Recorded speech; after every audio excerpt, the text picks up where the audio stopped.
Bienvenue. Et si les noms que l'on donne aux religions, comme le judaïsme ou le christianisme, n'étaient en fait pas ceux que leurs propres prophètes auraient utilisés? C'est une idée assez audacieuse, au cœur de l'apologétique islamique, et c'est ce qu'on va explorer aujourd'hui. Allez, on plonge dedans. Alors, tout part de ce verset du Coran. C'est lui qui pose les bases de tout l'argumentaire. La seule voie, le seul mode de vie acceptable pour Dieu, c'est la soumission à sa volonté. Et c'est justement ça que le Coran appelle l'islam.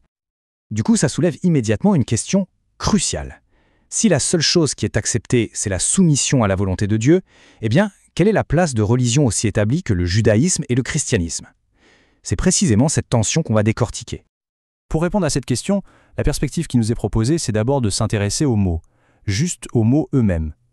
L'idée est assez simple en fait. Pour comprendre la religion des prophètes, il faut d'abord remonter à l'origine des noms qu'on utilise aujourd'hui. La première étape, c'est donc de se pencher sur Moïse.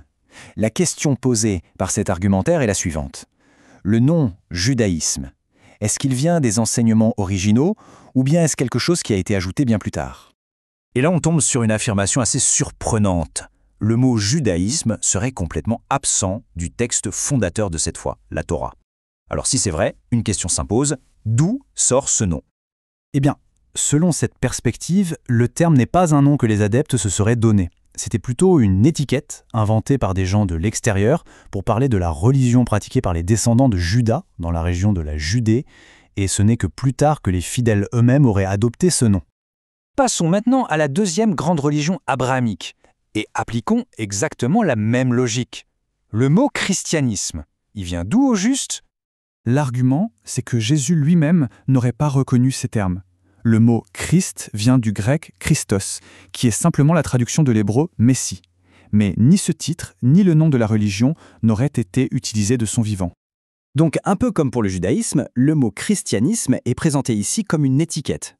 Au début, elle était même péjorative, inventée par des opposants, avant d'être finalement adoptée par la communauté elle-même. Bon, maintenant qu'on a déconstruit ces étiquettes, l'argumentaire propose un concept qui unifiait tout. Une idée qui, selon cette perspective, représenterait la véritable essence de l'enseignement de tous les prophètes. Alors, si les noms que l'on utilise sont des constructions qui sont venues après, quelle était la vraie nature du message de Moïse et de Jésus? L'orateur nous invite à imaginer, si on demandait directement à Moïse ou à Jésus quelle était leur religion, ils ne pourraient pas utiliser les mots judaïsme ou christianisme. À la place, ils en décriraient l'essence, une soumission complète, totale, à la volonté de Dieu. Et c'est là que le lien se fait. Parce que le mot arabe « islam », eh bien, il signifie précisément ça.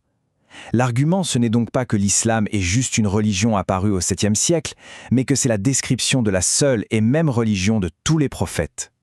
L'implication de cette définition est énorme. Dans ce cadre, un musulman n'est pas seulement un disciple de Mohammed, mais c'est toute personne qui se soumet à Dieu. Et si on suit cette logique, Abraham, Moïse et Jésus seraient tous décrits comme des musulmans, au sens premier du terme. D'accord, mais quelle est la preuve de cette religion unifiée? L'argument se tourne alors vers le message fondamental, celui que tous les prophètes auraient partagé. C'est une affirmation très forte. Il ne s'agit pas de dire que les messages sont similaires, non. L'idée, c'est qu'ils sont, dans leur essence, identiques. L'accent est vraiment mis sur une unité absolue du principe de base. Et la preuve maîtresse de cet argument repose sur une comparaison directe. Lorsqu'on demande à chaque prophète quel est le commandement le plus important, la réponse est la même, l'affirmation d'un Dieu unique. Pour l'orateur, c'est la démonstration claire d'un message partagé et qui ne change pas. La dernière partie de l'argumentation change de registre. On passe de la théologie à la pratique. Elle présente cette religion unifiée non seulement comme une croyance, mais comme une solution, un système fonctionnel pour les problèmes d'aujourd'hui. L'idée ici, c'est que la foi ne doit pas être passive. Elle doit fournir un cadre, un système actif pour améliorer la société. Et le racisme est utilisé comme l'exemple principal pour montrer comment ce système fonctionnerait en pratique. 5 fois par jour, ce système est mis en pratique pour démanteler activement les barrières sociales. Ici, la prière quotidienne islamique est décrite comme un exercice très concret contre le racisme. Chaque étape est intentionnelle. L'appel à la prière qui humilie l'ego, la ligne de prière épaule contre épaule qui élimine la hiérarchie physique, l'égalité totale devant Dieu où race, richesse et statut disparaissent, et enfin, la reconnaissance de la fraternité universelle.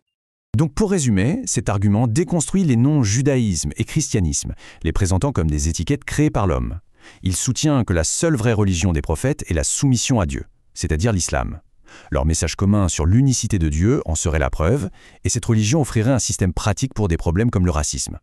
On termine avec une question pour réfléchir. Au final, cet argument nous pousse à nous demander ce qui définit réellement la foi.